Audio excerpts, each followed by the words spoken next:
Let me show you. Hi, Rick. Would you mind telling us what you're working on? Sure.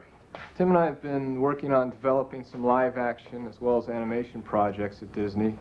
We've developed this guy for a Halloween-oriented project which Tim designed the characters for and conceptualized.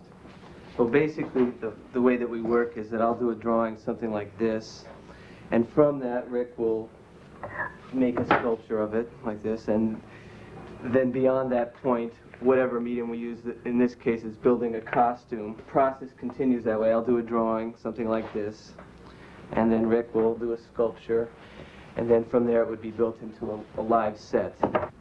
Another project that Tim and I worked on together was an experiment with stop-motion animation for which I took Tim's designs and created puppets in three-dimensional sets.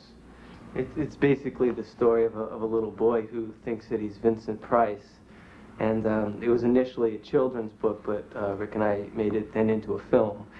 And it comes from my childhood experiences, and as I had sort of a identification, I thought, with Vincent Price, and that I really responded to his torment and anguish and insanity. So these are some of the characters he has to deal with in the film. Here's his aunt and his mother, and as you can see, they don't have heads, but that was part of it from the child's point of view. We never went much past their shoulders. And this was his beautiful wife that haunted him, and his little dog Abercrombie, whom he tormented from time to time.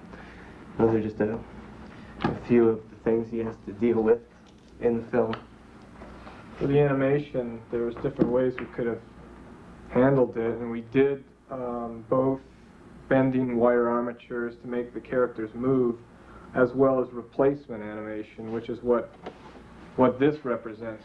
There is a cycle of a walking cat, and we would just simply replace the body over the legs for each of the separate phases through the 24 frames a second of film, and that gave the illusion of the cat walking along the wall in the film.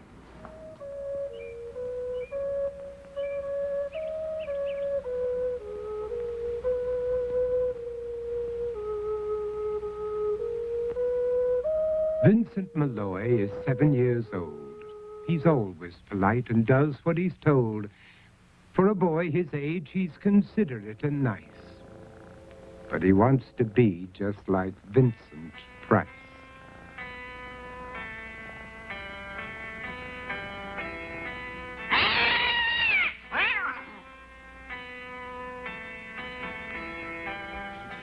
Our current project is for the studio showcase on the Disney Channel, and it's a retelling of Hansel and Gretel. And it basically follows the same story as Hansel and Gretel, just with different elements. We're going to be using, it's going to be in live action with some stop-motion animation and some puppets.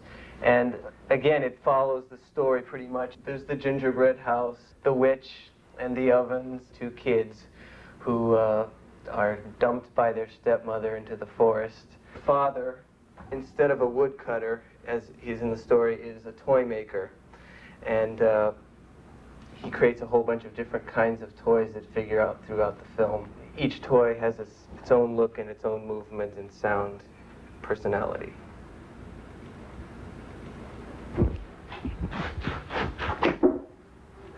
And besides all that, there's a new character in Hansel and Gretel.